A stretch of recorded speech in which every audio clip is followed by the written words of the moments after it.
Mr. Norman, you understand, I am going to ask you how you see this visit of Pakistani Deputy Prime Minister and Foreign Minister Ishaq Dar's visit in Bangladesh. What would be the impression of Washington, because Washington recently has gone some face-to-face misunderstanding with India regarding trade and tariffs issues. So, Pakistan and Bangladesh would be Washington's next choice. What do you think, Mr. Norman from Washington? Good morning from Washington, D.C., and greetings to my colleagues of the panel. And here we go. It's a great thing. I think this is the like my fellow colleague mentioned, brothers. Two brothers need to be together. They have a common goal. By working with Pakistan, Bangladesh becomes stronger. That union sets out a very strong message to Washington and other parts of the Western world.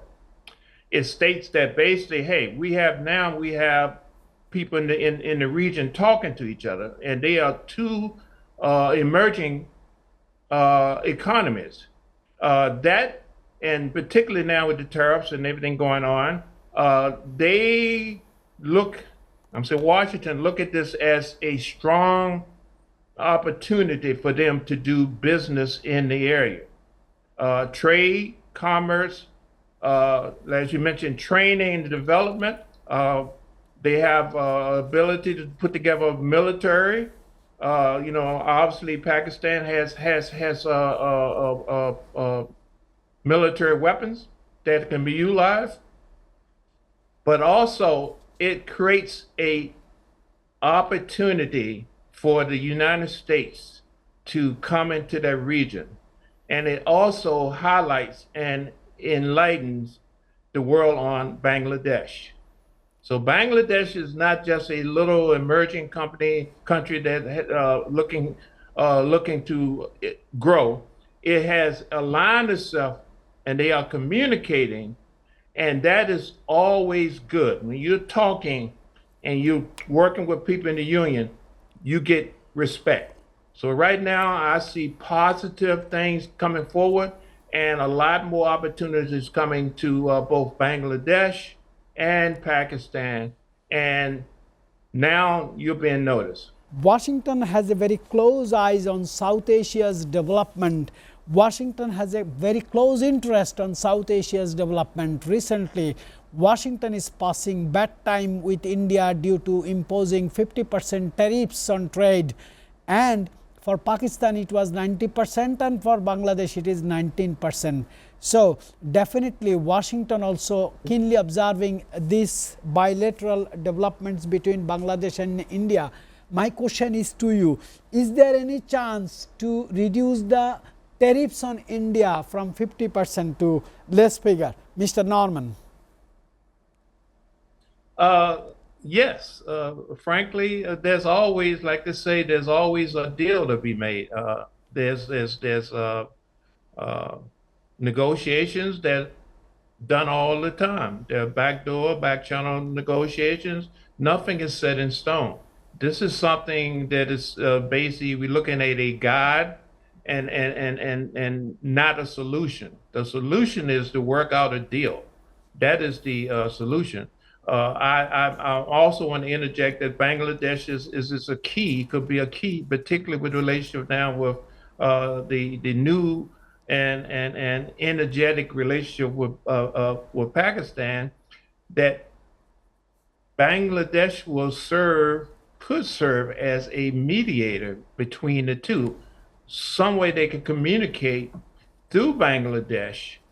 The United States, India can communicate through Bangladesh, working with Pakistan to work out a solution, a sustainable solution for the region. Because right now, the East is what's happening. Everything is growing in the East, and particularly Southeast Asia. So the opportunities is great. Bangladesh sits in a very advantageous position to basically make things happen in the region, and also at the same time brings attention to exactly their resources and what they can do for the region, and it serves as an entry point into the region. So I'm very optimistic on the possibilities. This new relationship is going to have a profound effect on how the United States work with India. Uh, India is working with, they're trying to figure out what's going on, but I think Bangladesh will serve as a solution for them. Would you please let us know what's going on in Washington, what's going on regarding Russia, Ukraine, Israel, Gaza, and other world issues? What is the reactions and actions of Washington, I mean Donald Trump administration? Yes, the administrative, you saw in the news, Vice President Vance has alluded to that there's a opportunity to work with Russia in terms of ending the war. There's still information on the table. There's opportunities on the table to come to a peaceful solution. He also mentioned that Russia made some concessions, and one of them was kind of unique to me, was that they mentioned that they have conceded not to install a puppet government in there. But they also mentioned that they will continue working with the security plan. And part of the security plan is to install a Russian voting member. Russia be part of the part of security. I mean, that's kind of a contradiction and oxymoron. Is basically they have veto power. So if they don't like what's going on, they can void it out and cause a lot of problems. So we are here in the United States are looking at a lot of things. We're still dealing with the situation, as you know, about the federalization of the cities. Washington D.C. is still under this this situation. The president has mentioned about expanding this crime strategy towards other cities, particularly Democratic cities.